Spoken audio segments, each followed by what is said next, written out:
Hey guys, we are back with some more New Jersey Devils franchise mode, and in this one, we have the wrap-up of the New Jersey Devils GM mode. So obviously, there's not going to be any simulating in this episode. It's just going to be awards, stats review, and then we'll also take a look at the contract situation if we were to advance past this year, and then we'll take a look at what is to come in the near future for the schedule of the channel. So the Stanley Cup goes to the Toronto Maple Leafs, and the President's Trophy also goes to Toronto. So a back-to-back, well, not back-to-back, but 2 times in 3 years, the Stanley Cup champions have also been the President's Trophy winners. The last time that happened in 2026-27 season with the Pittsburgh Penguins, and it was Calgary versus Toronto, an all-Canadian Stanley Cup final. The Art Ross Trophy goes to Trevor Wong of Montreal. The Hart also goes to Trevor Wong.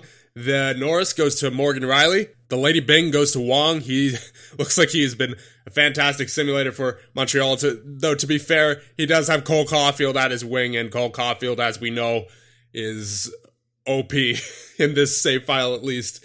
And the Calder goes to Wingles of Dallas. The Conn Smythe goes to Morgan Riley. The Vezina goes to Demko. Yeah, figures he played like a Vezina Trophy winning goaltender in the series that we had against Toronto. And the Jennings also goes to Demko. The Masterton goes to Keane of LA. And Jack Adams goes to Patrick Marleau of Dallas. That figures. I mean, we let Patrick Marleau go as our head coach because he didn't really fit in with our team scheme.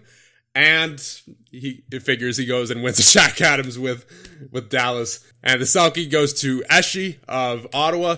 The Lindsay goes to Wong. And the Maurice Richard figures for a 4th time in 5 years goes to Cole Caulfield. And now checking out the stats from this past year's playoffs, you have Jesper Bratt leading the charge with 16 points in 15 games. He was phenomenal. He grew to a 90 overall over the course of this GM mode. This was by far his best year as a Devil. He had 77 points on the regular season, and in the playoffs, obviously, he was over a point per game. So definitely his best year by far.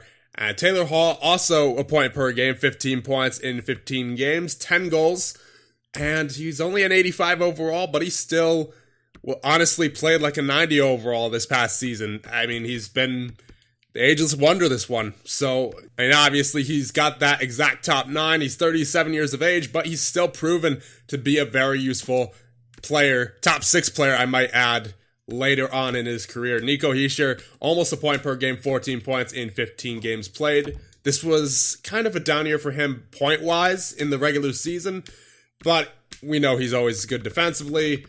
So even when he's not getting offense, he's being very good defensively. He also picked up the physicality later on in his career. Obviously, earlier we didn't really see that. He's more of a 50 hit guy, somewhere in that range. But right around year number, 5 or 6, he really started to pick it up physically.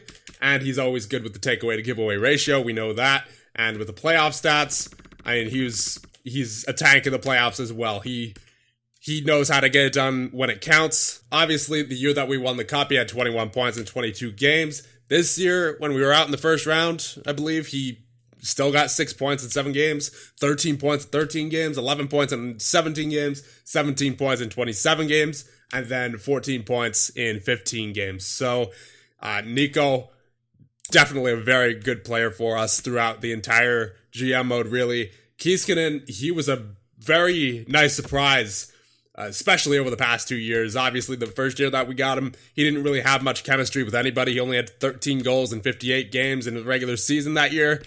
But after that, he found himself a consistent 34 goal scorer and 55-point guy in the regular season. And then not to mention in the playoffs, specifically this past year, 10 goals in 15 games played. He was clutch. Jack Hughes with 13 points in 15 games played. Obviously would have liked a little bit more out of him, especially in that third round, because I believe he only got 1 point in that entire round. But nonetheless, he was a very good player for us throughout the entire GM mode. Starting even in year number 1, his rookie year, 62 points, then 79, 79, 73, a consistent 80-point guy up until that year where he had a down year, only 59 points, but then the year after that, he had a career year with 102, and then this past year, he leveled out to 80 points again, where he is usually at. So, Very good player for us. There's no doubt in my mind that this guy will be in the Hall of Fame when the time comes. And as we take a look at his playoff stats, yeah, they're also very good. He has 81 points in 96 total playoff games. Very good performer for us in the playoffs, more or less. Yeah, Perlini with 11 points. You have Landy with 11 points. He was a really good pickup, roughly a quarter or a third of the way through the season. Carlson still getting it done at 39 years of age with 9 points in 12 games played. Logan Brown with 8. Slavin with 6. Fabro with 5 points in 6 games played, although all 5 of those points were from the first 2 games played that he returned to from injury. Frolov with 5 points in 15 games played. Rositas with 5 points in 15 games. Lundell with 5. I think this was really the first playoffs where Lundell wasn't really as noticeable as he usually is. Well, besides the first playoffs that he was in with 4 points in 13 games. But then the 2 playoffs after that, 14 points in 19 games played, and then 17 points in 27 games played. And I believe at that point, he was on either the third or fourth line for the majority of the time. So very impressive. And he's not even on the power play, keep in mind. So that's definitely a playoff performer that we got in Anton Lundell. May have not turned out the way that we expected him to with that elite potential, but still nonetheless a very good player for us. Gavin Hines with 4 points, Zaka with 3, Pitlick with 3, Bykov with 2, Hanu Peltola, our most recent draft pick, with no points in 3 games. We got to take a sneak peek at what he's about in these playoffs, and as far as goaltenders go, Tristan Parks really carried the majority of this season on his back, and it just so happens that Wingels and Parks are both up for a contract extension going into this offseason, so once again, we will review the contract situation a little bit later on in this video, and it should be interesting to see what the salary cap holds for them, because more than likely, Parks is going to want a huge raise, and Wingels might as well. So you got to think at that point that you might have to move on from one of them, and it's looking like that one would be Caleb Wingels, because Tristan Parks, he really turned it on this season in his rookie year, basically. Yeah, this is his first year in the NHL, 39 games played, so, I mean, he didn't get all of the time, obviously. I think Wingels got more games played. Yeah, Wingels had 49, but he had by far the better save percentage, and he was just phenomenal, really, the entire year. And it was impressive. It was very impressive. And he's only 22 years of age. Wingels is 25 now. I believe Wingels is going to be a UFA.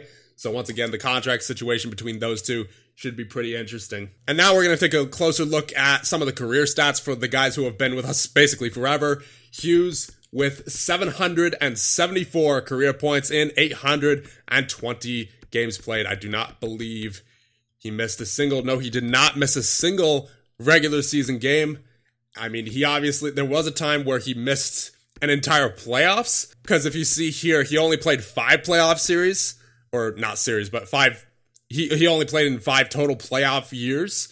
There was an entire playoffs that he missed due to a major injury, I might add, that he got at the very end of a regular season, and he was not able to participate at all in those particular playoffs. So that was definitely unfortunate. That definitely hurt our chances that particular year. Jesper Bratt, as we've already been over, he had a career year this year, but nonetheless, a very solid career with your New Jersey Devils. Starting here in year number 1, 47 points, 57 points the year after that, 48 points, 67 points. That was really a good breakout year for him. 61, 61, 55, a good consistent 55 to 60 point guy really throughout his entire career. 58 points, 77 points this past year, 661 points in 942 total games played. Obviously, some of that is from real life. The first 2 years, he had 35 points and 33 points of his career. Obviously, once again, that's real life. But nonetheless, throughout the entire simulation, he was really a solid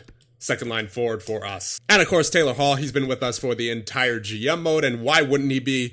He was stellar from day one, really. 79 points, 78, 68, 66, 78, 68, 73, 64 points, 101 points the year he got 57 goals, and then this past year, 73 points. Really showed no signs of slowing down at all. A total of 1,259 points in 1,361 games played. Obviously, A lot of that is from real life as well, but still, nonetheless, a incredible career for Taylor Hall. And who knows, he may still have a little bit more in him even after this year, should we continue to go past year number 10. And if we do go past year number 10, that will be later on in the year when NHL 20 is starting to die out and we're getting ready for NHL 21 sort of thing.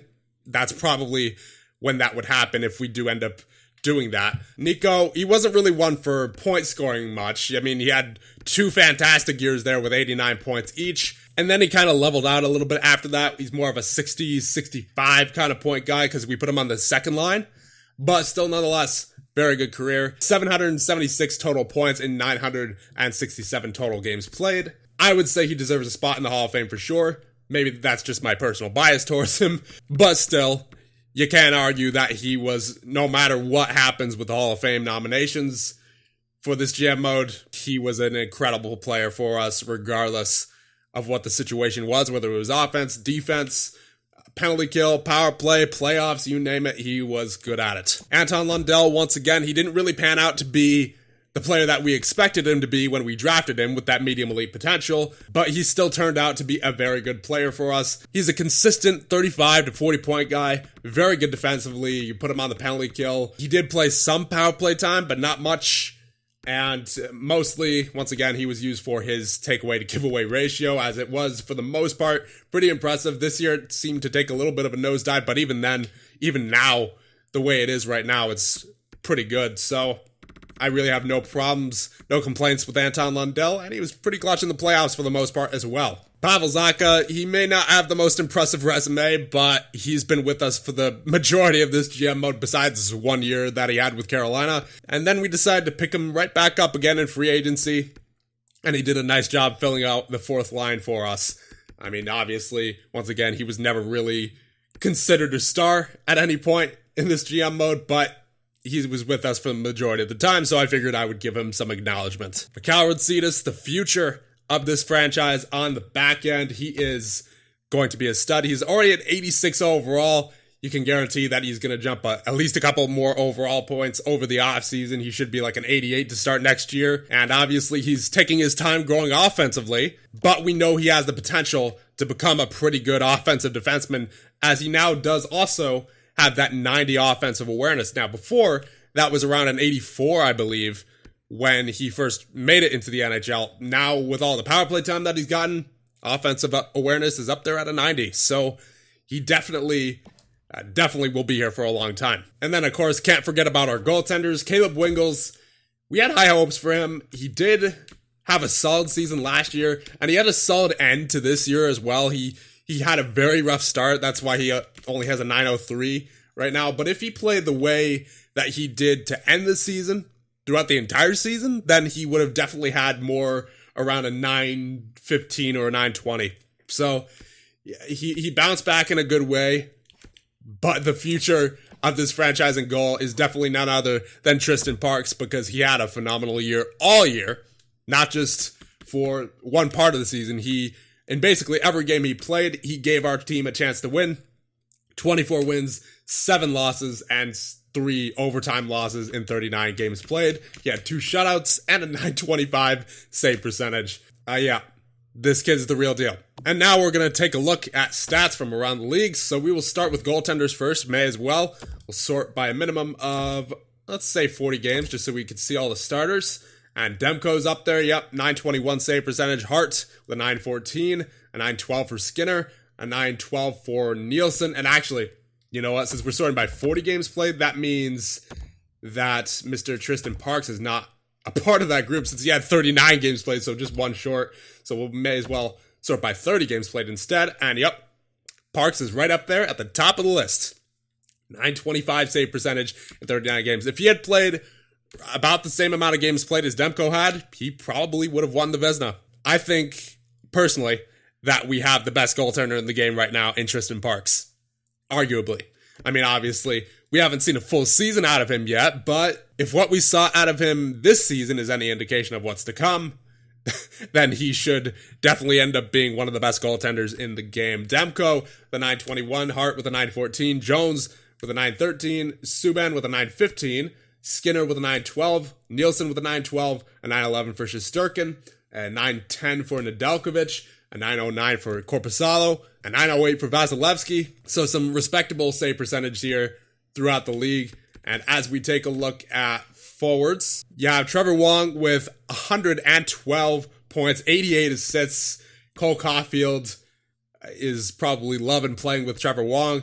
105 points for Isaiah Regan, 104 for Artemi Panarin on Vegas, and Cole Caulfield with 66 goals and 102 points in 82 games played. Max Domi with 98, 96 for Matthews, 95 for Turcotte, McKinnon, and Carlson. Sagan with 94, Larkin with 93, Strome with 93, Pasternak with 92, Dempsey with 92, Cahoon with 92, a bunch of high point scorers in the league. It looks like in this save file. Kyler Yamamoto with 92 points as well. 91 for Zegras, 91 for Pettersson, 91 for Glenn, 90 for Zolovyov, 90 for Marner, 90 for Tippett, 89 for Ranta, 88 for Kucherov. A whole bunch of players over a point per game here. I mean, this is actually kind of ridiculous.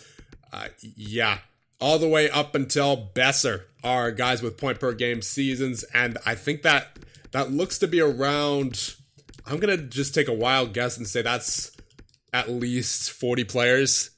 That's pretty impressive. Defensively, you have Morgan Rielly. No wonder he won the Norris. He had 89 points in 82 games played. That's insane. And then Heiskanen, the second guy on the list, with only 68 points in 82 games. Cale Makar with 66. Ty Smith with 65. So Ty Smith did actually end up living up to his potential, just not on our team.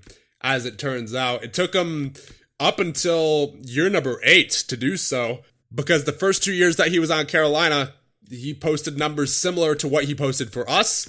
But then in year 8, year 9, and year 10, he looks to have finally realized his offensive potential when he turned like 27 years of age, right around when it didn't look like he was going to grow anymore. Because remember, he was an 82 overall when we traded him, and I believe he was 24, 25 years of age. It didn't look like he was going to grow anymore. But it ended up working out for him. As obviously he, this year, was the 4th highest scoring defenseman in the entire league. And obviously that's something we could have used this season for sure. But the timing just wasn't right for Ty Smith. But I'm glad he had a successful career. Ryan Merkley with 61 points, 58 for Hanifin, 53 for Bean and Sergachev, 52 for Byram, 50 for Walsh, another guy we traded away earlier on in the GM mode, though he only reached an 82 overall. Liljegren with 49 points, Butcher with 48, also another guy we traded. But once again, it wasn't really working out here for him, as we already had multiple offensive defensemen, and at the time that we traded him, he only had 23 points the year before. So it looks like it also worked out for him in LA. They managed probably to find some line chemistry for him, and it definitely worked out for him there. Branston with 48 points, Shabbat with 48, Ekblad with 47, Dahlin with 44, Boquist with 44, Hughes with 43. So now what we are going to do, we are going to take a look ahead at the contracts that we would have to sign this year if we were going ahead in this GM mode. So we're going to take a look at the expiring contracts here. You have Bratt expiring. He's currently making 6.5, and he wants 8.7, so quite a bit of more money for him. Logan Brown, I would imagine he wants more. Yeah, he does, but not too much more, especially for an 85 overall and $3.5 million. I would think you could sign him to that. Now, what does Taylor Hall want? He goes from 9 mil to 6.7 for only 1 year. So that's, for him, even though he's got that top 9 potential, he's still scored 44 goals this past season. So I would definitely offer him that. Kiiskinen, he's making 5.1 currently for a 55 point score. He wants 5.4. That's about right for him. Landy, he's currently making 7 mil. He wants 5.8. I mean, you could afford it for sure. Now Lundell, he's making 2.9 currently, and he wants 3.3 for 3 years. I would give him that. Bykov making 2.4. He's an RFA, and he wants 3 mil for 2 years. I'm not sure if I would give that to Bykov. I guess I would, because he's had a solid past 3 years, 44 points, 47 points, 40 points. He was a little slow this year at the start of the year. I guess that's more or less why I'm a little bit hesitant. But for the most part, he's a pretty good simulator. So I think I would sign him to that contract as long as we have enough cap space. Pitlick, he doesn't want to re-sign, and he was a fourth liner for us. He chipped in offense here and there, but he's not worth overextending for. Zacha, if we could get him for roughly the same contract that he's on now, I would definitely re-sign him. And it looks like so. He's currently asking for 1.8. We could probably take him down to 1.5, and he would probably still sign that contract, so I would have no problem with that. We'd release Virtanen.